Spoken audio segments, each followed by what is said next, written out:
asalaamaaleykum mbokku téléspectateurs yi ñuy am mbégte comme chaque mercredi àllarba si waxtu bi indi leen seen émission entre deux nag tey Momar boo nuyoo ba pare gis nga ni am na benn changement buñ ci def parce que dañoo am invité boo xam ni c'était important pour les Sénégalais ñu indi leen ko parce que dafa nekk au cœur de ce qui se passe dans la République donc am na solo pour Sénégalais yi xam liggéeyam nu mu demee ak si dossiers yi ñu nekk. moo tax tey donc c'est assez particulier gis ngeen cadre bi Momar boo nuyoo ba pare ñu wax leen li tax. waaw Babacar maa ngi lay fay di la nuyu di nuyu aussi ñi seetaan di am contentement itam daje fekk sa invité bi. di ko gërëm itam ci lim ñu trouver au moins moment bu mel nii pour ñu mën a def émission bi parce que liggéey bi toll na noo xam ne ci moom wax dëgg yàlla jafe woon na. pour mu aménager ñu ko ci remercier loolu war a tax décor bu mel nii tey. dëgg la décor bi donc entre deux la tey dañoo dem ba OFNAC fekk fa la présidente madame Seynabou Ndiaye Diakhaté madame la présidente ñu ngi lay nuyu. maa ngi leen di fay.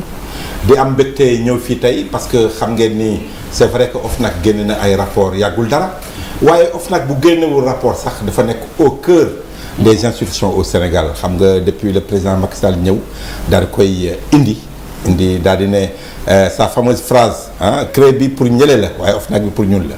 donc on est en train de suivre ça xool développement bi am na ay questions yu bëri peut-être di ngeen ko bëgg a xam mais c'est important tey ñu indil leen la magistrate c'est vrai de fonction la présidente mais surtout ñu tàmbali yi bala ñuy ñëw ci questions yi présidente sénégalais yi bëgg nañoo xam yaay kan peut-être c'est trop dire mais bëgg a xam fan nga bàyyeekoo. ak naka nga nekkee ak sa njaboot ak say waajur ba heure bi sa parcours indi la donc au cœur de l'OFNAC donc présidente l'OFNAC mën nga ñu wax fan nga jógee ndax nitu Ndakaaru nga wala si région yi nga bàyyeekoo pour ñëw Dakar. jërëjëf bala may tontu si loolu ma sant leen gërëm leen yéen tam ndax tànn bi ngeen tànn OFNAC tey jii pour ñëw waxtaan ak ñoom ñu ngi leen di tam féliciter si liggéey bi ngeen di def. toujours dañ leen di seetaan si 2STV. merci. man Seynabou Ndiaye Diakhaté Ndofane laa dëkk Saloum ni ko Ndofane laa dëkk Saloum laa waaw école primaire rek maa ngi ko defee Banjul école sénégalaise de Banjul daan ngeen ko dégg foofu laa def 6e ba première am entrée en 6e ñëw lycée Gaston Berger Kaolack bi ma amee bac daal di ñëw université sama yaay ak sama papa yaruñ ma man sama maam sama turandoor moo ma yar moo tudd Seynabou Ndiaye ma ñëw université bi ma amee maîtrise yàlla dimbale ma def concours ENAM 87 jàll après def 2 ans génn nekk magistrat depuis 89. est-ce que xam nañ ndax sa maam boobu amoon na impact ci sa parcours scolaire universitaire. lool jàngutoon de waaye daan na ma jàppale daan na ma pousse lu bari pour njàng mi ma am si ndam. yal na ko yàlla yërëm. nekkatul si àddina sama yaay ak sama papa yi dundatuñ mais.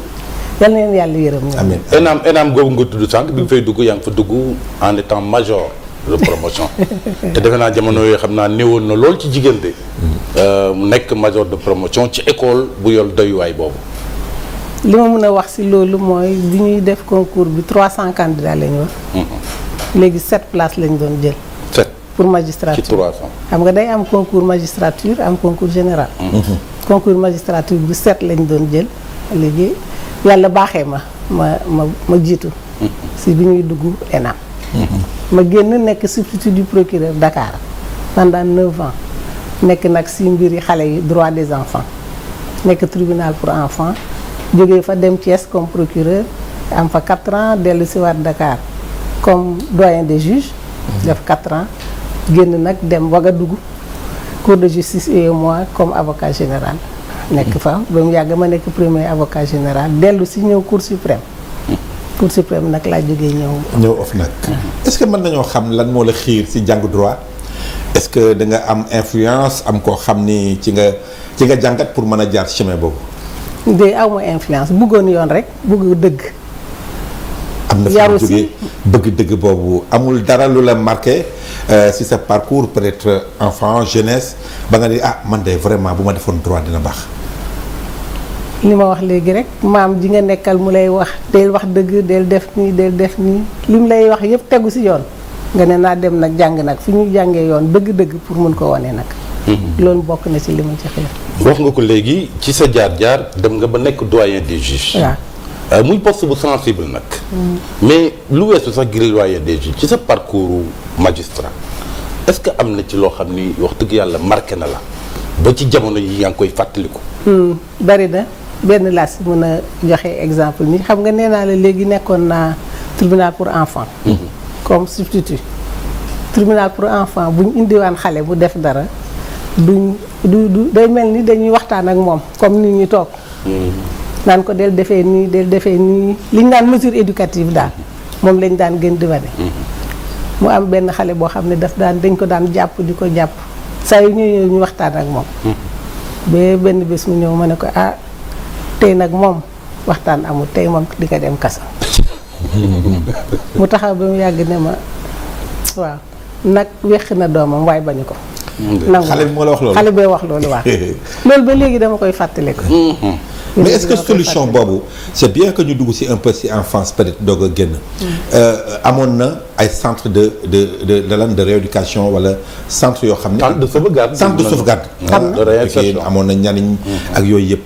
dafa mel ni yooyu gënoon na baax ci xale yi mais dafa mel ni gisatuñu yooyu. nekkatul solution pour ñu yooyu ngi am ba léegi ñaniñ am na centre Guédiawaye am na centre Liberté 6. ak yeneen centre yu bari na parce que liñ jiital ci politique yi xale moom mooy li ma wax léegi mesure éducative nu ñu lay yare ndax dañuy jàpp ne xale bi dafa juum dañ ko jubbanti. moo tax nag centre yooyu de am mu ngi am ba léegi am na direction de l'éducation surveillée. peut-être que moyens yi ñoo xaw a manqué. noo comprendre un peu dérive yi nga xam ne ñu ngi ko gis te ñu bari di wax ni kat peut-être ci xale yi la commencé éducation bi dafa des. waaw éducation ñun ñëpp xam nañ ne mooy base nag moom. li nga yaroo màggee ko doo ko mën a bàyyi. léegi nag ñun ñëpp xam nañ ne muy yéen muy man muy ñeneen amuñ joti sax di xool xale yi daanaka. ndax boo xëyee suba yaa ngi ci bureau yi ba ngoon ngay suba gisantee xale yi. loolu yëpp mun naa am na ci solo. bu ñu ñëwee ci sa fonction présidente OFNAC. le 5 août 2016 lañ la njëkk a tabb nga nekk présidente OFNAC. def benn mandat en 2019 nga tollanti. muy ñaari mandat ci fi doon yàlla tey. boo doon tënk li ko jot a liggéey ci ñaari mandat yooyu lan la ak yokkute yi nga xam ni indil nga ko OFNAC. amélioration. fekkoon fi loo xam ne xëy na sooxe na nga jubbanti ko am na kër gi daan taxawee xëy na nga indi yow beneen taxawaay. dëgg la loolu tontu si dina mën a jël sax lu ëpp waxtu. waaye ñu tënk rek ni nga ko waxee. bi ma yegsee en 2016 li ma njëkk a def mooy wax waa BOM. BOM mooy ñi dénk saytu ak jubal ni ñu koy waxee ci olof. ñu daal di ñëw seetal ma organisation bi ni ñu koy tëralee. ndax booy dugg ci barab foog nga xam danga fa fekk. genre audit la. waaw genre audit la audit organisationnel. ñu ñëw def seen audit waxal ñu ni ngeen war a defee bii département bii nangam. ñu nangu loolu. ñu daal di ñëw gis ne loi rek laa fi fekk bi may ñëw. ñu fexe ba décret application parce que loi bi waxoon na ko. décret boobu am créer ay département am organigramme bu bees. boobu passé ñu daal di wut ay manuel de procédure li ñuy liggéeyee fii nit buy liggéey foog mu am jumtuwaay bu mu liggéeyee. foog mu xam it yoon bi muy aw am tëralin di ci jaar di dox di dem. donc ñu am manuel de procédure am ay yeneen jumtuwaay yu bari yoo xam ne def nañ ko saabu du fóot boppam ci olof noonu la ñuy wax mais liggéey nañ te ñu ngi continuer ci liggéey bi. liggéey boobu dem nañ ba mujj gi gis ngeen ne stratégie nationale am na. waaw. léegi nguur gi dénk ñu ko OFNAC ne nañ jiite liggéey boobu. stratégie nationale boobu mooy seen stratégie nationale mooy pexe bi nga xam ne moom lañ tëral pour xool nu ñuy def ba gàttandu ger wala ñu xeex ko. ndax mission OFNAC yi ñaar la. benn bi day gàttandu pour mu bañ a am. benn bi day xeex pour bu amee mu xam nu muy def. léegi stratégie boobu. convention yi nga xam ne signé nañ ko sart yi. waaw dafa wax ne réew mu ne na ko am. réew bu nekk war na ko am. léegi ñu dénk ñu liggéey boobu liggéey bi nag bi ñu koy def boole si ñëpp administration publique secteur privé société civile ñëpp lañ bokkal di ko liggéey ba mu pare. seetlu ngeen ne le 17 septembre bi passé 2021 président def nañ benn web forum waaw partager stratégie bi liñ def. gannaaw loolu ñu defaat yeneen atelier yi ñu daal di woowaa société civile Saly ñu am fa ñaari fan xalaat ñuy defee plan de travail plan yi ñuy liggéeyee. ak naka la ñuy def ba liñ tënk ci stratégie bi ñu mun ko doxal. fukki organisation ak juróom yëpp ñëwoon nañ Saly am fa ak ñun ñaari fan seet buñ paree organisation yooyu daal di signer déclaration d'engagement bu dul forum civil fukk ak ñeent yi yëpp signé nañ ko forum civil rek moo ko signé wu. forum civil lan moo tax ñëwuñu. ñëwoon nañ. ñëwoon nañu mais signé wuñu. waaw signé lañ defoon. ñoom am nañ sax lu ñu leen di reprocher souvent damay gis les sorties de Birahim Seck souvent day wax ni daal liggéey bi ñuy xaar ci OFNAC pour lutter contre la corruption dafa des. waaw OFNAC xam nga nag amul ku ñëpp àndal unanimité amul fenn. ku si ne wax sa xalaat ñun nag wax yi ñuy wax noonu. bu fekkee ne gis nañ ne dinañu jëriñ pour ñu jubbanti dañ koy def. buñ gisee nag ne amut lu ñu daanaka njëriñ. ñu continuer ñu doon defee. stratégie nationale boobu nga nekk. axes principaux yi c'est vrai que sensibilisation bi am na solo. si stratégie nationale de lutte contre la corruption. mais en dehors de ça yan nga gis ni mooy les axes principaux pour lutter contre la corruption au Sénégal. waaw gis nga boo seetloo loi yeeg décret yeeg charte yeeg yëpp liñ jiital mooy prévention. prévention mooy gàttandu léegi nag ñun fii OFNAC am nañ département prévention département boobu day def ay action de sensibilisation yi ci biir Dakar bu dara xewee comme foire wala yooyu ñu def quinzaine nationale tam dañ koy amal wër nañ fukki région yeeg ñeent tam am na yoo xam ne sax dem nañ ci ñaar wala ñetti yoon di waxtaan ak ñoom gouverneur yi ñu nekk ci marché yi nekk ci gare routière bi pour ñu xam li tubaab naan prise de conscience. xam nga dara boo koy xeex man li ma jàpp mooy li ngay njëkkee mooy prise de conscience. étape la. gannaaw prise de conscience mesure yi am ñu ne lii ak lii dogal yaa ngi. gannaaw loolu stratégie am mooy pexe bi ñuy jaar. ba mesure yooyu mën a dox. moo tax nag prévention bi dañ siy góorgóorlu lu bari. mais li ñu seetlu mooy yéen a ngi def lu bari ci wàllu prévention. mais dafa mel ni mbirum guerre wàññeekuwul lool. indice de perception de la corruption sax li mu wane mooy Sénégal jóge na ci 67e rang en 2020 dem ci 78e rang maanaam mel ni mbir mi dafa gën a yokk loolu lu ko waral lu tax nit ñi ngeen dëkk di wax ak ñoom di def veille di def prévention di def communication ak sensibilisation te ba léegi taxul jàngoro corruption yor idée fi lu ko waral. léegi loolu pour tontu ko dina jafe ndax du ñun rek. ñooy xeex guerre wax nga dëgg. du ñun rek ñooy xeex guerre. te du suñu liggéey rek moom la ñuy nattee tolluwaayu guerre ci Sénégal du liggéeyu OFNAC rek. xam nga wax nga léegi ne perception. ñoom indice de perception lañ wax. perception mooy loo yëg walla loo foog. waaw du noonu. loolu benn la beneen bi transparence yi ay données ak ay indicateurs yi ñuy nattee. ay banque mondiale Freedom House banque africaine de développement ñoo leen koy jox ñoo leen di jox ay indicateurs ak ay données ci loolu. leneen li mooy ñoom secteur public rek la ñuy natt te ku ne xam na ne guerre du secteur public rek. moo tax ñu bari dañ naan seen nattukaay bi yemba dina ñëpp ànduñ ci. yembul. am na ñuy wax loolu. waaye léegi ñun li ñu gëm mooy buñ continuer ak stratégie bi. ndax nag guerre moom lu yàgg la fu ne la am. buñ continuer di wax ak xale yi. buñ doonee xale ñuy màggaale ak moom. xam nga nee naa la luñ la yaree rek boo màggee moom ngay continuer. di wax ak ñi ci école yi di wax ak lycée yi ak université yi yaakaar nañ bu yàggee yëf yi dina wàññeeku. ndax xeex bi du ñun rek ñépp la. waaw xam nga xeex bi du yéen rek mais te pour mu wàññeeku il faut que mu am ay actions en tout cas ci pàccu Sénégal yépp. xam nga il est vrai que indice de perception la ñu wax. waaye nag Sénégal booy seetlu booy xool la corruption dafa law si dans tous les secteurs. yu Sénégalais di dund te léegi sax ba xam ni dañ ko tuutil dañ ko banaliser. am na ci yoo xam sax nit ñi ñoo koy gisal seen bopp ci tali yi. dañ ko banaliser ci jokkalante yi ci lu nekk. pour ñoom sax dafa normal. est-ce que loolu du gàkkal liggéeyu OFNAC nga xam ne yéen amoo leen possibilité dugg si corruption boobu pour mën koo régler par exemple. ñun ni ñu koy régler mooy li ma wax léegi mooy sensibilisation. mooy di def ay atelier itam ak administration yi. ñun def nañu atelier yu bari ak waa police ak waa gendarmerie ak secteurs yi nga xam ne yaakaar nañ ne ñoo ŋànk moom koom-koomi réew bi. mel ni pêche. par exemple foofu c'est important ñu taxaw si tuuti au niveau de la police la gendarmerie xam nga ñoom dañu nekk en rapport direct avec les Sénégalais te souvent loolu dañ koy waxtaanee au niveau des transporteurs di nga leen dégg ku mel ni góor a xuma moom chaque jour mu wax ko. bay am sax solution yu mu joxe. mais foofu lan moo tax nga yaakaar ni. secteur là malgré sensibilisation yi ngeen def ça ne change pas trop ça continue donc Jokalante boo amul këyit il faut que boo joxee dara ñu bàyyi la nga dem comment faire pour changer foofu.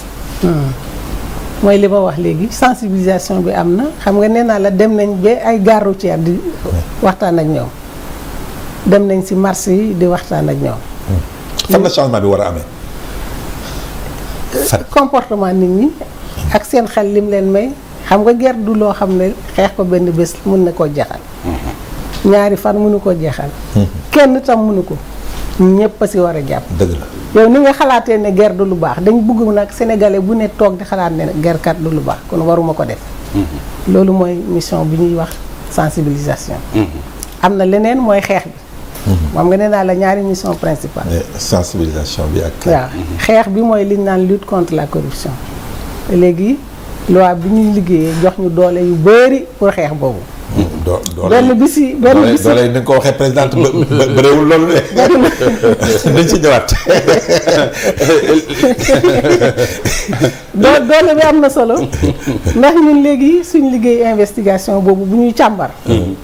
amut banque bu ñu mënta laaj information mu bañ ñu ko jox amut banque bu ñu laaj information dañ ñu koy jox te ku ne xam na xaalis si nit ñi mel. dëgg la waaw banque bu ñu loolu am na amut du ñu ne non lii secret la déedéet. ku ne mën nañ koo woo tam mu ñëw fii. tout à fait. kuñ ne kaay uyu OFNAC di nga ñëw. uyu mën ngeen saisir itam directement. waaw autorité judiciaire. waaw wala defee enquête ba noppi. ba pare waaw bu ñu defee enquête ba noppi ba pare. li yoon wax.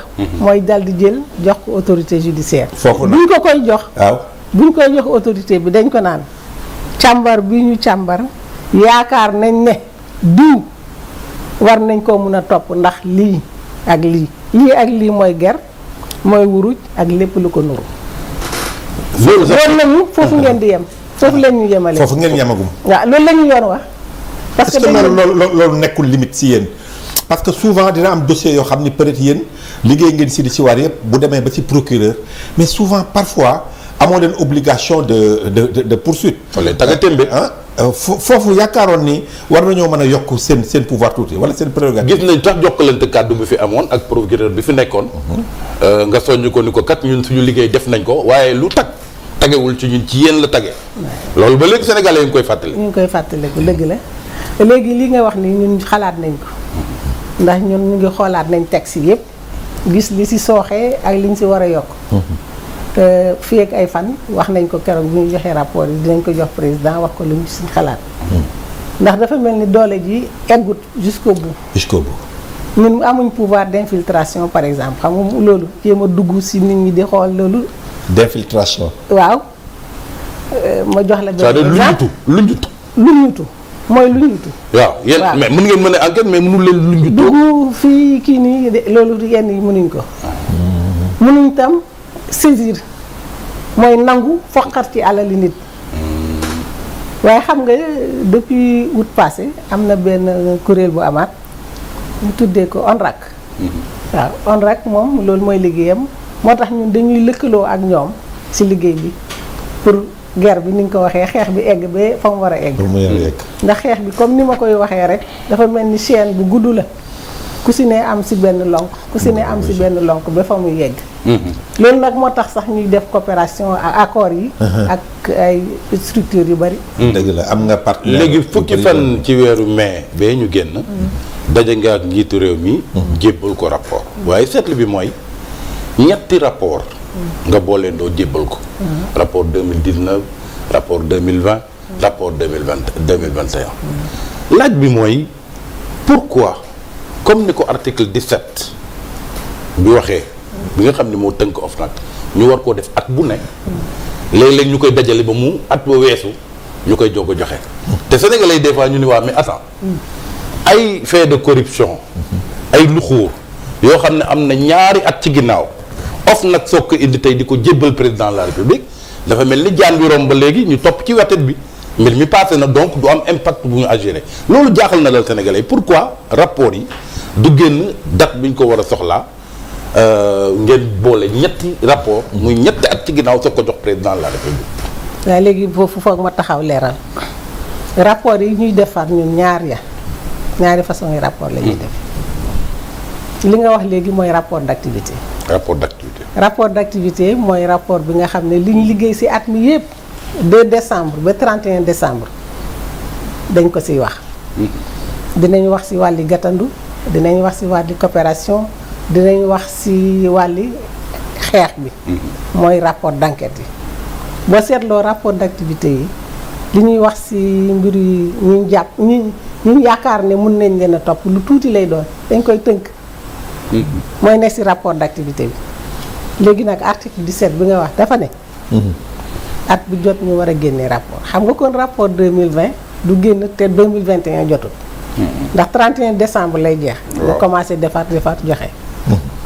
léegi article boobu daal di ne rapport bi dañ koy jox président de la république ba pare soo ko siiwal. loolu la ñu wax. waaw ñun nag buñ paree suñu rapport dañuy bind président ne pare nañ toog di xaar bañ fixé ñu bés bi ñuy war a dem pour yóbbu rapport yi loolu benn la.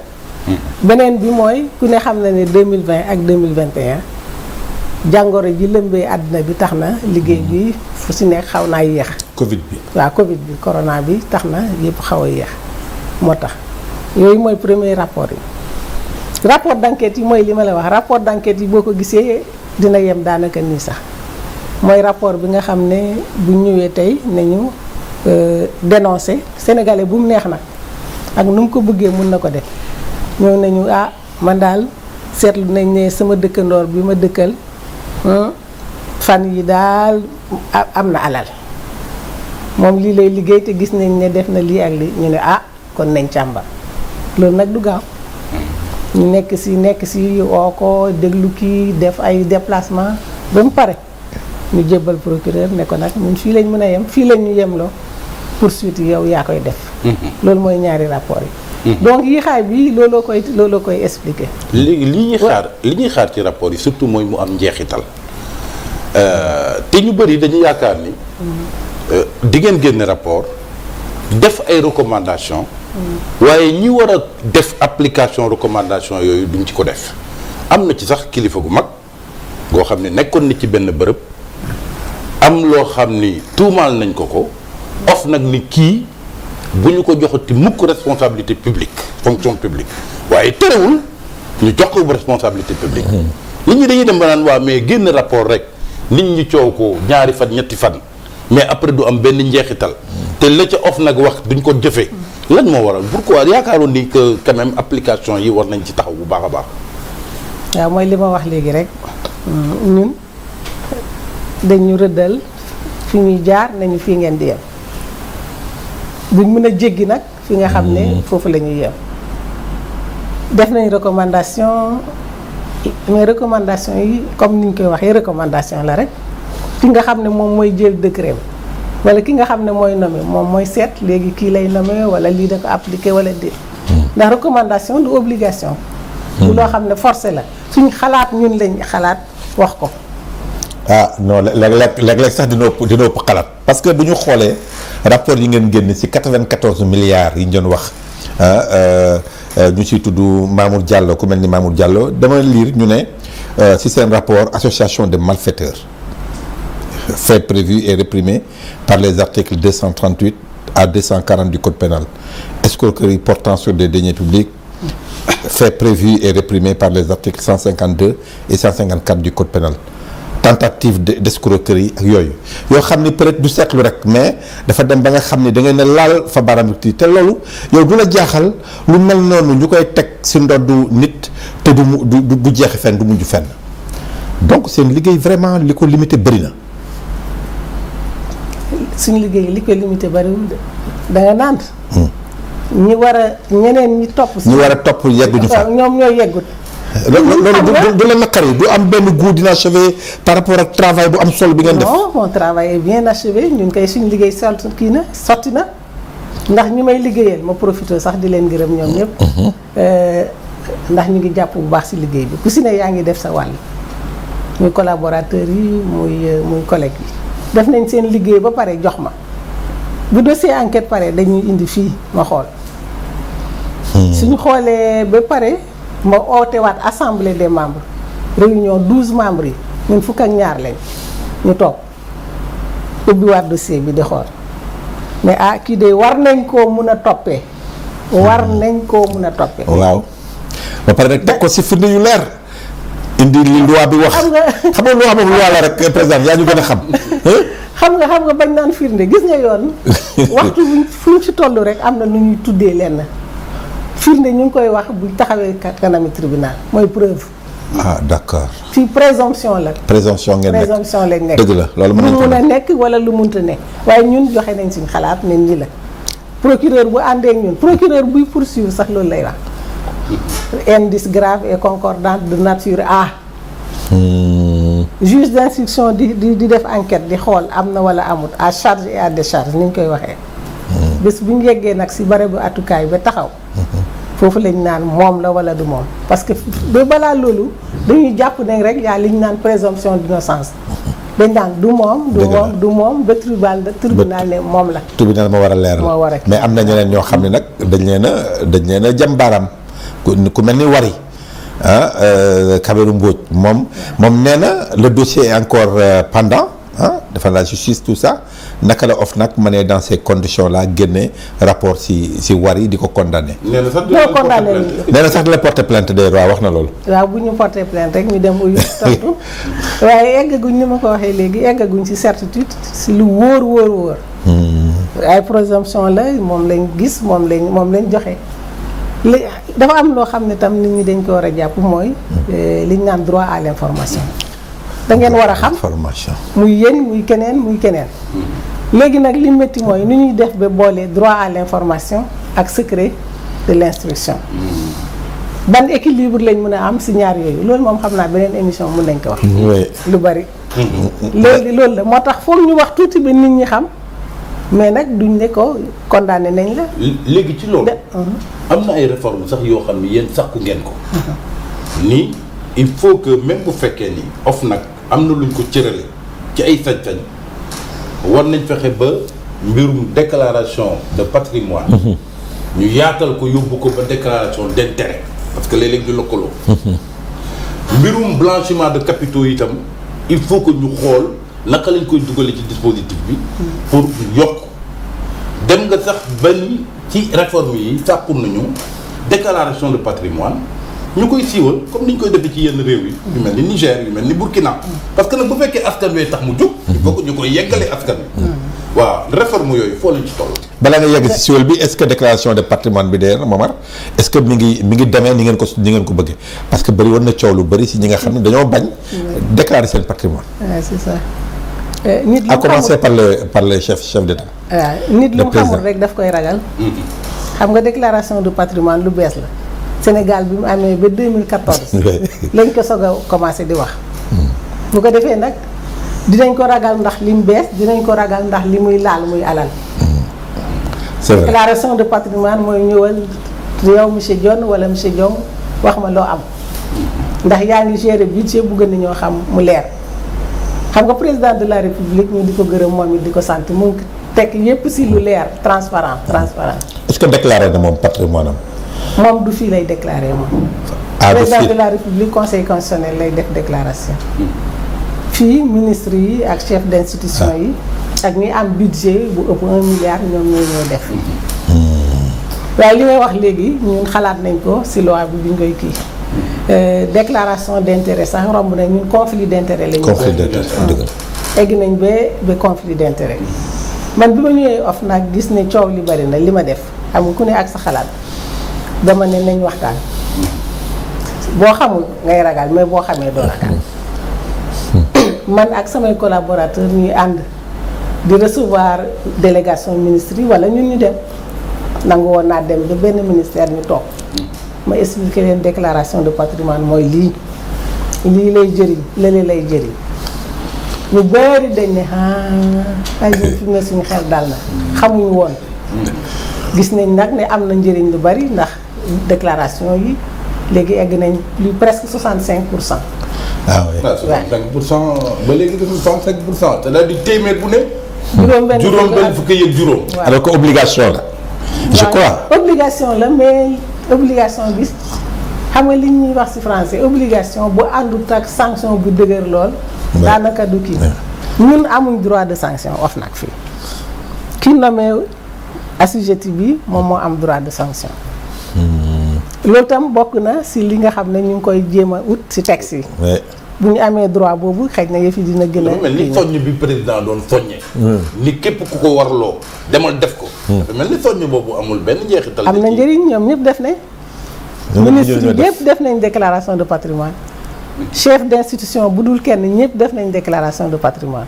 mu des leneen loo xam ne sénégalais aussi dañ ci poser question. ñi seetlu mooy xëy na day am déclaration de patrimoine à la rentrée. maanaam buñ lay dénk. waaye loolu fi muy amee solo mooy. booy génn boo demee bay génn.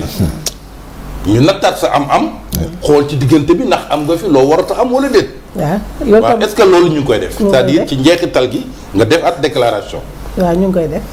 fi may waxee ak yow tey am nañ téeméer ak juróom-benn fukk ak benn ñu def déclaration de sortie.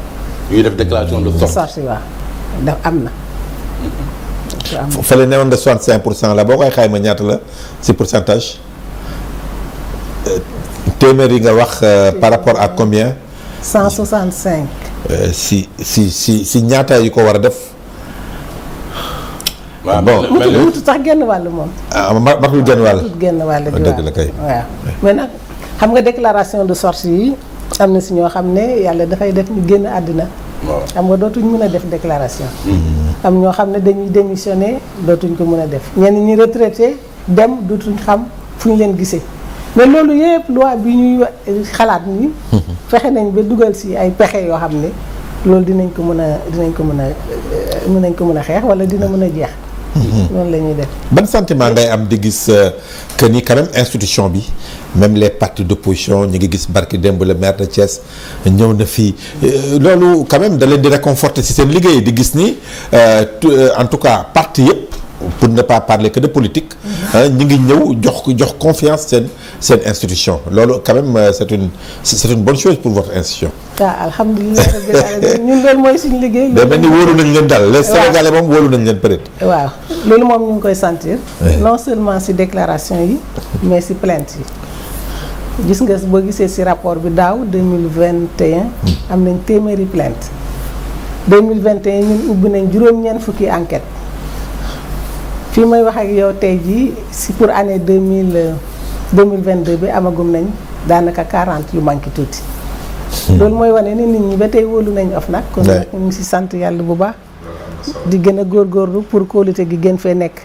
dafa mel ni ci politiciens yi rek la seen xeex contre corruption am est-ce que mën nga gindi Sénégalais yi quand même am na d'autres couches de la population yoo xam ni concernées par l'OFNAC. non xeex bi du politiciens yi rek xam nga boo xoolee ni ñuy tekkee guerre. waaw. dañ naan koo xam ne mu ngi ne ci barab mu nekk public walla privé muy laaj walla muy nangu luñ koy jox pour liggéeyam mën a egg. pour mu nangoo def dara. xam nga kon public ak privé yëpp. donc journalistes yi ci lañ bokk waaw ñëpp sénégalais yëpp ci lañ bokk ñëpp ci lañ bokk yemalewuñ ko ci politiciens yi rek.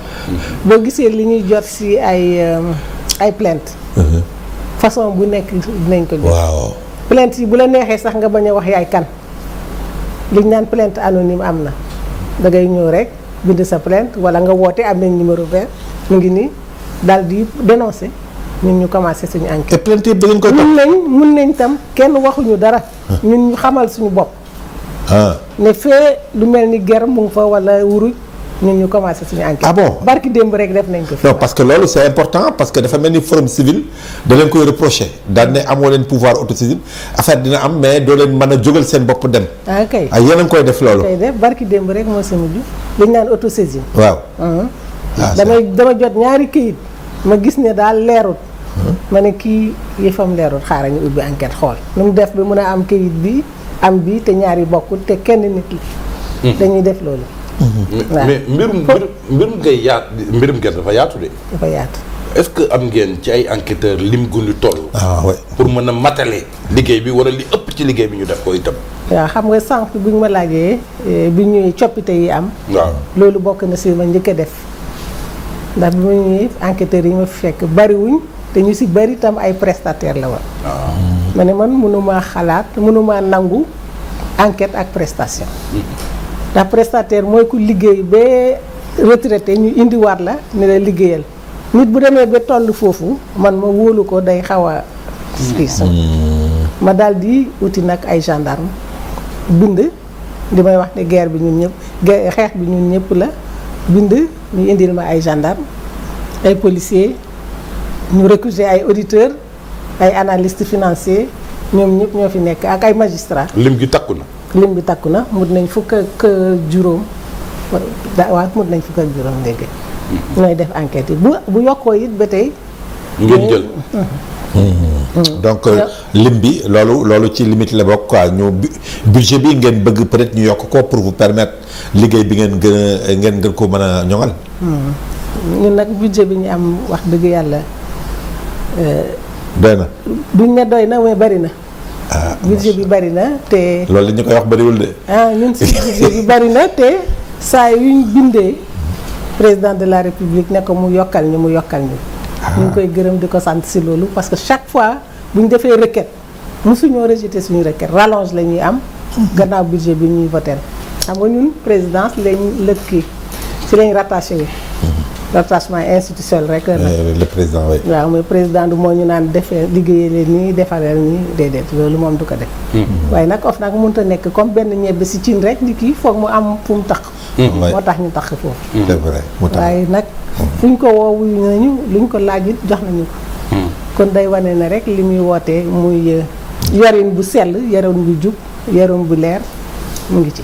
bu ñu ci yàlla yóbboog jàmm ñaar fukki fan ak juróom benn ci weeru juillet ci la sa mandat war a jeex nga jóge ci bopp OFNAC am loo xam ne nësër nga ko lu jëm ci réforme est-ce que boo sañoon bala nga fiy jóge réforme yooyu nga yeggali ko mu doon loo xam ne di nga ko bàyyee fii mu dekk sa empreinte ci OFNAC ca jaar-jaar wala même bu dul loolu itam leneen loo xam ne wax dëgg yàlla boo sañoon bés boo demee bay joxe lenge yi mu sottee ci sa loxo.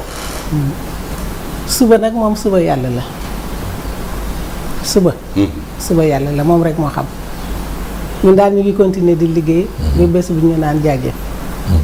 mais instance est-ce que am na dossier en instance yoo xam ni. mais le 26 sa mandat du jeex le 26 juillet wala. am nga yaakaar c'est vrai mën na lié à la question de Momar. est-ce que am na dossier en instance yoo xam ni vraiment am nga à cœur nga yegale ko ci sa mandat. fii moom dossier yi bu ñu ko doon lim yi ñu war a def yëpp bari na mais xam nga sànq dama la ne loi bi ak loi bi amal déclaration de patrimoine ak loi bi amal OFNAC ñu ngi koy càmbar di càmbaraat pour xool li si dëng ñu jooyanti ko surtout li si manqué ñu dugal ko ci yaakaar naa tey jii rek sax dinañ ko eggali pour mun ko yónnee président de la république mais mëbët moom du jeex mëbët du jeex da nga signé fan yi benn protocole avec la banque ouest-africaine de développement mën nañu xam si yan cadre la war a doon ce partenariat. léegi gis nga boo xoolee convention des Nations Unies contre la corruption. oui. Convention de l'Union africaine contre la corruption. Protocole CEDEAO contre la corruption. Code de transparence ak loi bii amal OFNAC yépp dañuy wax ne liggéey bi nañ ko wéer ci coopération mooy lëkkaloo ndax dañ jàpp ne collaboration bokk na ci ngànnaay yi gën a baax pour xeex guerre. te xam nañ ne banque comme BOAD nga wax. ok banque xaalis foofa lay jaar. te am na ci xaalis yoo xam ne liñ naan flux illicite. financier illicite. waaw ñoom ci seen bopp ci banque yi dañ am kuréel bu ndaw buy xool loolu mais comme ni ma koy faral di waxee ñuy def guerre. ak lu ko nuru duñ doon benn nit que jamais li gën a tuuti ñaar la wala ñett wala juróom. comme ñoom dañuy lëkkaloo pour def ko. ñu tam nañ lëkkaloo pour xeex. waaw. loolu mooy indi coopération. est-ce que yeneen banques yi ñu ngi leen di jàppale ci liggéey boobu au niveau du Sénégal par exemple am ngeen collaboration boobu avec les institutions financières. Au niveau du Sénégal amuñ partenariat boobu signé waaye wax naa la léegi ne la. luñ soxla ci ñoom. ak bu dul ñoom it rapport bu mënta doon fii ñun buñ ko laajee dañ ñu koy jox duñ ñu ne non li secret la déedéet. su ma demoon tey ne leen voilà compte diw dañ bugg a xam lan moo fa nekk buñ ko ubbee kañ la woon lan la fa jël lan la fa dugal yëpp dañ ñu koy jox. yëpp dañ leen koy jox. amoo leen benn gàllankoor ci côté boobu c'est vrai. non amuñ ci gàllankoor mais gannaaw banque yi ñuy liggéey comme ñun comme ay Cour des comptes CENTIF ak ñooñu ñu ngi waaj signé ay partenariat ak ñoom. mooy ci stratégie bi loolu dafa bokk ci li nga xam ne dañ ko encouragé. loolu tam ñu ngi ci. est-ce que OFNAC allez yàggal madame la présidente. kon lëkkaloo moom mënut a ñàkk pour xeex bi sotti. ni ñu koy waxee rek tous engagés tous concernés ñun ñëpp la war yelleef la wareef la pour sénégalais boo gis. ak liggéeykat boo gis pour mu jàppale pour xeex guerre bi mën a sotti.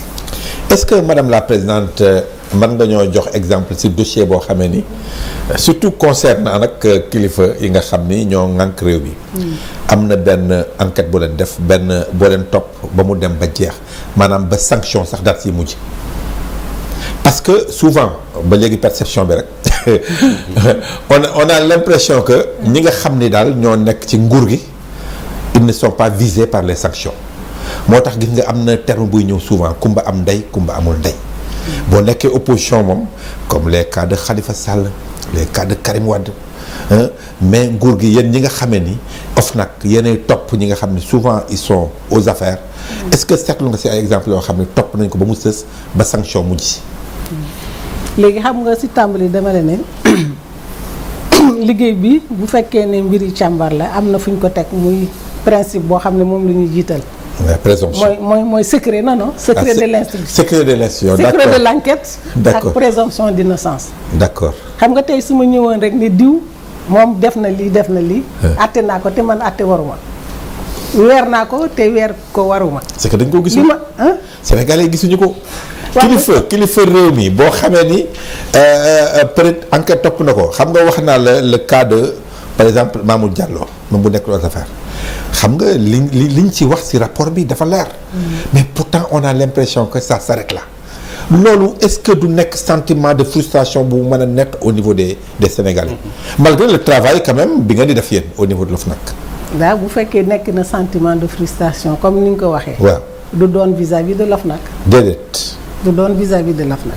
mais yéen a ko génne. waaw yéen a ko génne def nañ wax nañ suñu xalaat dal di joxe. looloo tax texte yi ñuy xool di xoolaat ñun am na luñ ci yokku ne dañ bëgg léegi OFNAC bu joxee rapport am ni ko CENTIF amee ñu amee ko mooy. fexe ba forcé da ngay poursuivre. ngeen mën a contraindre pour ñu poursuivre. loolu benn la beneen bu toogee ay weer defuñ dara ñun ñu teggi procureur dem ci juge d'instruction def li ñu naan plainte avec conscience de partie civile xam nga loolu tam am na. loolu ñu ngi ko bëgg def nañ ko ci texte yi nga xam ne moom la ñuy nar a jox. yi ngeen jox président. est-ce que am ngeen yaakaar ne de l'autre côté ci ña ko war a dogal ba loolu mën a nekk. y a une bonne volonté pour aller dans cette direction parce que loolu nag bu amee itam. liggéeyu OFNAC nag soog a am dëgg-dëgg njeexital ci mbirum xeex guerre. est-ce que y a une ouverture une bonne volonté ci loolu amul njeexital. non am na njëriñ am na njeexital loolu moom kenn war ndew ko waaye déclarer lii mbir comme ni ko Babacar waxee rek. obligation de topp ko ba ci mujjantal gi loolu souvent day des léegi bu fekkee am na ay réformes yoo leen indi bëgg ñu indi ko te bokk na ci que même ngeen am contrainte de poursuite bokk na ci itam ngeen contourner procureur dem juge d'instruction mais loolu dafay am njeexital ci liggéey bi est-ce que de l'autre côté pour les plus hautes autorités ils sont disposés à permettre quand même ces avancées volonté am na ci gis santé nga ko est-ce que santé volonté politique ou comme ñun jaxaguñ leen texte bi dañuy xaar buñ leen ko joxee ba xam naka la ñuy réagir ndax ñun liñ bëgg-bëgg rek lañ am ak xalaat waaye décision bi ñu koy jël du doon ñun te xam nga texte dafa am fu muy jaar ay comité ba muy yegg assemblée nationale ñun nag gàttandu nañ ndax ñun oo nañ député yi atelier toog waxtaan ak ñoom mais surtout sur déclaration de patrimoine expliquer leen nga xam ne bés bu fa yeggee dinañ ne d'accord comprendre nañ xam nañ kon nii ak nii bu ñuy voté ñoo xam bu ñu voté wut préparer ngeen terrain bi daal waaw ñun wax nañ leen waaw ku si ne xam nga rek li nga mën rek ngay def yem foofu bàyyi keneen mu def liggéeyam yéen daal yéen a ngi def pour que xeex bi daal yegg fi mu war a yegg parce que à chaque fois yéen a ngi proposer foo leen gisee limite proposer donc autorités yi peut-être ñoo leen war a fekk si loolu pour xeex bi ba leen doolal gën a dem c'est vrai que yaa nekk président OFNAC mais am na yeneen responsabilité yoo xam ni yore nga bon mën a wax ni nommé nañ la membre du nouveau comité exécutif de l'association internationale des autorités de lutte contre la corruption IACA loolu ban firnde ban importance la am pour yow si sa liggéey bi ngay liggéey waaw balaa liggéey bi sax loolu day wane fii nit ñi teg suñu réew oui ndax boo xoolee IACA ñoom ñoo ñëw si ñun ne ñu ndax xam ngeen ne ñun am nañ te bugg nañ daal liggéey ak yéen dégg nañ ñu ngeen di liggéey kon li ñu naan leadership commencé ko si ne si bopp réew mi ba ñun feeñ na foofu bi loolu amee ñu ne waaw mooy li ma waxoon léegi rek coopération ndax association la bi loolu weesoo ñu dal di ne ma comité exécutif bi nga xam ne mooy dogal ci association bi waaw dañ bëgg nga bokk ci ndax Afrique bu dul Maroc ak Afrique du Sud beneen réew bokk ci ma ne waaw léegi ñu tànn ma ñu tànn la nga dugg si image yu Sénégal lañ la tànnee si image yu Sénégal kon Sénégal am na image de lutte contre la corruption par rapport aux autres pays africains waaw li koy wane mooy toujours ñu jot ay collègues yu jógee ci yeneen réew yi ñëw fii di def li ñu naan benchmark am na ñu jógee Togo ñi Côte d'Ivoire ñi Burkina Faso ñoom ñëpp dañuy ñëw di xool di jàngat ñun ni ñuy liggéeyee loolu jot nañ ko beneen bi mooy li nga wax léegi bokk nañ IACA bokk nañ ACA tam waaw organisé woon nañ fi assemblée générale bokk nañ RINCAO te bu si ne rek ñun ñu ngi ci comité exécutif bi boobu nag nomination la mais bii moom am nga élection maanaam élection boo xamee ni may wax léegi rek quoi membre du conseil consultatif de l'Union africaine sur la loolu également ban institution la mën nga ñu wax ban sens la am waaw boobu mooy rek organe boo xam ne mu ngi ci Union africaine di xeex guerre di tegtal conseil état yi mais boobu élection moo la fa dugal waaw boobu élection parce que comme genre concours la boo def pour dugg ci déedéet du concours élection léegi dañuy oui membre yi dañ la tànn dañuy laajte autant pour moi laajte sa CV nga dal di joxe ñoom fukk ak benn lañ xam nga Afrique juróomi région la région bu ne ñaar mu am benn bu flottante léegi Afrique de l'Ouest Afrique sowu jant ñaar yi mooy man ak Sierra Leone ñoo fa nekk ñetti candidat lañu woon man ki ne Sierra Leone ak ki nekk Nigéria léegi nag bu ñu voté yàlla def ma ñu jël la génn maa ki nekk Sierra Leone léegi kële Nigéria bi moom jëluñ ko lan mooy nekk seen liggéey suñ liggéey mooy di càmbar nii di xool ñun tam ak di wax état yi defee leen nii defee leen na le pour guerre bañ a am waaye wax naa la sànq ne la du bii mooy guléet ma liggéey ak Union africaine 2005 ba 2010 nekkoon naa président comité de lutte comité des experts sur les droits des enfants dëgg la waaw boobu tam amoon na Éthiopie mais bien Addis que Abeba. Addis Abeba mais fi nga nekkoon à Dakar pour. waaw c'était pas exercer fonction permanent bi. dama daan jaabante dem di ñëw comme bii rek. Ouais, bii. itam ñu ngi Arusha. mais ñu ngi jaabante di def ay session mais temps yi ak corona bi yu si bari virtuel lañ koy def. Attends, mais liggéeyu Afrique contre la corruption comme yaa ngi si kaw solo bi xeex contre la corruption Afrique dañ koy jam toujours si ni ko corruption tardelee. waaw loolu sax dañuy wax ni mooy la grande différence avec les autres pays occidentaux wala yooyu loolu naka la pays africains yi war a mën a def ba corruption bi vraiment ñu xeex ko mu jóge fii. corruption moom amul fu mu amul benn réew bu mu amul. ñuy wax loolu sax corruption am na si ñoom. waaw. waaw ñoom ñi koy wax sañ am na si ñoom. léegi li ñu mën a def mooy li ma doon wax léegi yéen nit ñi rek citoyens yi jóg taxaw ni ñu koy waxee volonté populaire am volonté politique tam am. wala engagement. man nee naa leen volonté politique sax am na feeñ na si yu bëri. amal OFNAC gi rek volonté politique la. oui. mais nag engagement bi jóg taxaw tam am na si solo yombul nag. bu ñu delluwaasee ci yow bokk na ci kàddu yi nit ñi jàpp ca keroog bañ lay fal. nga ni damay def 20% de communication. 80% de travail. c'est ça. ci loolu nga nekk ba léegi ci jamono joo xam ni rek nit ñi. ils ont le droit à l'information c'est-à-dire lépp loo xam ni ñu ngi koy càmbar institution bi mel ni OFNAC di ko liggéey. war nañ leen ko yeggale parce que nag ñoom ñoo tax mu jóg. yaa ngi ci 20% de communication 80% de travail ba léegi wala nag proportion bi ni nga ko xoolaat tuuti. à un moment où les gens ont besoin de communication. mais xam naa moom pour ñu wax loo ko moom c'était pas facile c'est vrai que bien que jàpp nañ ci dootu doyen Modou Kassé mais c'est vrai que on sent que quand même que malgré entretien bi di gën tout ça bon vous parlez en tout cas moins que vous communiquez moins que ñi nga xam ne ñoo la fi jiitu woon.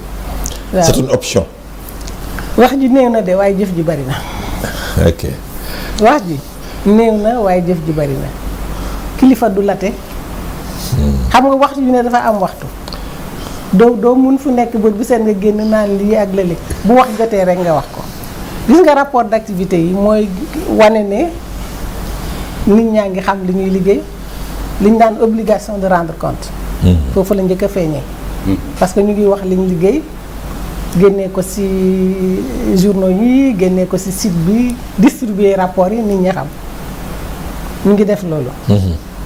ñu ngi organiser ay ateliers itam xëy na loolu nit ñi duñ ko yëg ak administration secteur privé ak société civile ndax ñun pexe bi ñu tëral ni ñu koy waxee ci français mooy faire avec liggéey ak ku nekk loolu yëpp bu ñu koy def pour suñu wax feeñ. waaye nag duñ mun fu ñu toll di expliquer di wax yaakaar naa li am solo wax nga ko léegi mooy sénégalais yi xam nañ ne ñu ngi liggéey. foog naa loolu moo gën a am solo wax ju bari. yéen moom du ngeen ko wax. non ñun kay dañu naan macha allah rek xam naa ni ñu la soxla woon bëri na waaye ñun ko ko jagleel loolu ñu la siy gërëm bu baax. mais aujourd'hui ban interprétation wala ban xalaat nga am si. ay jigéen daanaka ñoo nekk ci OFNAC le fait que qu'on puisse faire confiance aux femmes pour diriger institution mel nii loolu am na jàngat boo ci mën a am. qualité gi ñu am rek ci jigéen ñi xam nga ci français da ngay dégg ñu naan. day mel ni ñoom ñoo gën a sawar ci xeex. un homme averti en vaut deux xam nga loolu la ñuy faral di wax. waaw man dama leen nag une femme avertie en vaut quatre. jigéen lu ñu ko dénk li mu doon jigéen rek dina tax mu góorgóorlu si pour bañ ñu ne jigéen nag. xam nga loolu am na. dëgg la. beneen bi it yaakaar naa ne bu ñuy tàbb jigéen ñi ba tey amuñ si déception gis nañ ne ñu ngi kii liggéey. beneen bi mooy nag ñun itam citoyen comme ñëpp li ñeneen ñu jàng nañ ko liñ mën nañ ko. mais da nga gis ne nga nekk juriste. am na solo si nga diriger institution mel ni OFNAC. am na ci pas forcément. non je ne pense pas. am na ñeneen ñoo xam ne war nañ ko mën nañ ko jiite c'est vrai aspect juridique bi bari na. ci xeex bi juriste bi nga doon dina la yombal lu bari. oui. waaw xam nga man tey su ma jotee plainte du ma woo ñëpp ne leen kaay leen ñu xool plainte bi lii lan la. ndax xam naa à peu près lu mu doon waaw. kon liggéey bi dafay gaawal liggéey bi si wàllu googu. parce que njeexital mooy ngeen saisir le procureur wala yooyu donc nécessairement tout est lié. non plainte yi xam nga ñun façon plainte bu nekk dañ koy jot nit dina dugg fii si supermarché bi. waaw jënd saucisson wala dara génn gis ne date ba passé na date de péremption bi. mu bind ma plainte xam nga su ma ko xoolee rek dinaa ne lii moom bokkul ci sama liggéey naa ko teg fële ma classé waaye nag saa yu ñu classé ñun plainte bu ma fi ñëwee ba tey yëgal nañ ko ki nga xam ne moo fi indi plainte bi saa yu ñu classé dinaa ko ne sax plainte classé nañ ko pour telle et telle raison bu fekkee dañ koy càmbari dinaa la ko yëgal ne la sa plainte jox naa ko service compétent yi pour ñu càmbar sa plainte. mais dans ces conditions là présidente. comme sensibilisation bi dafa am solo. est-ce que en dehors des organisations formelles. est-ce que sensibilisation bi yegg na ci sénégalais yi nga xam ne ñi ngi ci gox-goxaat yi. te peut-être amuñu accès même à l'internet wala yooyu ñooñu yéen a ngi leen di xalaat pour que combat bi gën a yàgg ci ñoom. ñu ngi non seulement ñu ngi leen di xalaat mais ñu ngi liggéey ak ñoom. xam nga ni ñuy liggéey ak ñoom rajo communautaire yi ñun dañuy liggéey ak les rajo communautaires. ok rajo communautaire yi donc di jëlale suñuy xibaar. loolu dinañ ko def leneen li mooy dañ am li ñuy wax ay volontaires. ñoom ñoo toog rek. ñoo ne man dama bëgg a liggéey ak OFNAC. jàppale leen ci liggéey bi ndax ñun ñëpp xam nañ ne OFNAC Dakar rek la yem. amut kii ci région yi. nit bu waxee loolu nag ñun dañuy def enquête ndax du ku ne la ñuy nangu. c'est clair.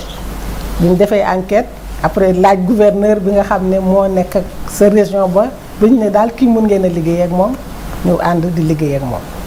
beneen bi ñu ngi liggéey ak imam yi ñu ngi liggéey ak waaw jàngu bi seetlu ngeen keroog forum bi ñoom ñëpp ñëw nañ def déclaration d'engagement. am na bés boo xam ne jumaa yi yëpp Sénégal seen xutba yëpp ci mbiri ger la. loolu am na.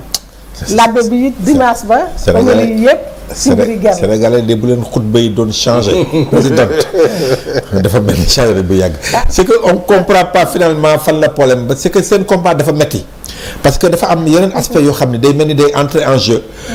yoo xam ne maîtriser wu leen ko parce que xutba yi. rajo yeeg télé yi chaque jour imam au moins ku ci nekk am nga 5 imam yoo xam ne ñi ngi wax église baa ngi wax mais on a l'impression que Sénégalais yi pour ñu comprendre l'impact de la corruption si dëkk bi ni muy doxee ba léegi comprendre non ci loolu sax ci loolu xam nga nit ñi dañ naan olof yi dañ naan xale xamul yàlla waaye xam na yar. c'est-à-dire accent bi ngeen def sur l'aspect pédagogique. l'aspect sensibilisation est-ce que ëppul parce que am na ñoo xam ne bu ñu sañoon. c'est répression bi la. ni ñuy xoolee OFNAC mooy gendarme contre la corruption. c'est vrai waaye l'approche didactique yow style boobu nga privilégié trop waxtaan ak nit ñi sensibiliser ñu xutba nit ñi mais dafa mel ni loolu daal ba tey des na. xëy na c'est répression bi la war a gën. si vous étiez plus gendarme de la corruption. là c'est dina am peut-être plus d'efficacité yaakaaroo ko. waaw mais xam nga li may wax rek. surtout nag ci koo xam ne ku mel ni yow da nga daan joxe tegi daan. dama daan. da nga daan tege daan c'est-à-dire da nga daan atte normalement ku daan tege daan kay buñ ko teggee lu mel nii xanaa. waaw dañ maa dénk waaye waxuñ ma ne mun ngaa daan. non d'accord.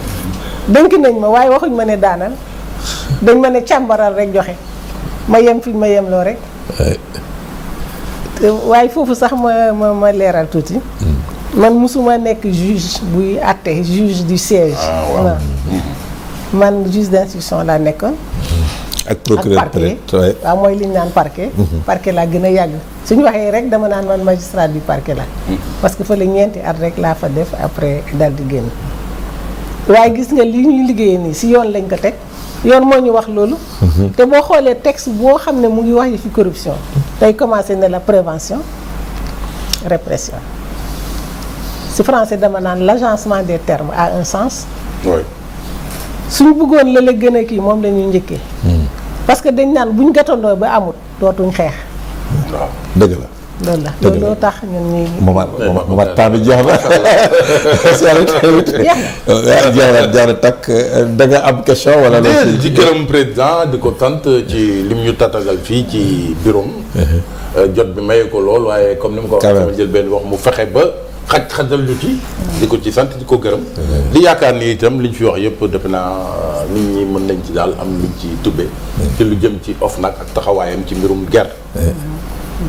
présidente looy tàggoog Sénégalais yi. di leen sant di leen gërëm yéen d'abord yéen waa 2STV yéen ñi amal lii yàgg nañ ko bëgg mais tey la ko yàlla dogal. ngeen ñëw bi fii si OFNAC.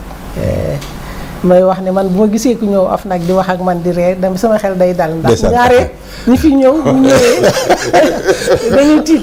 ñooñu leen fiy dégg li fi di bokk.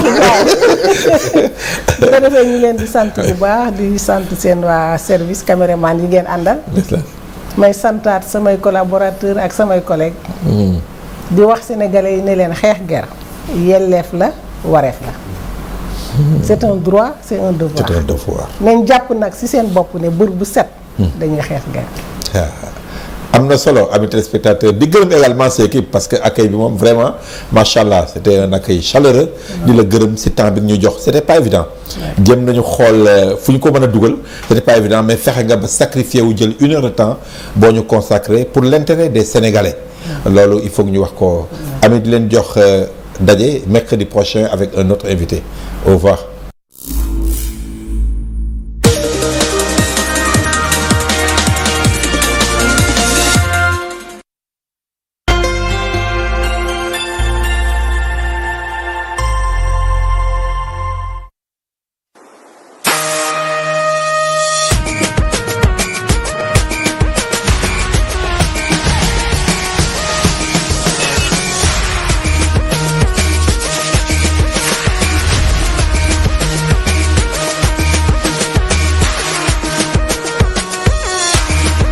OneXBet, tout le monde a une chance.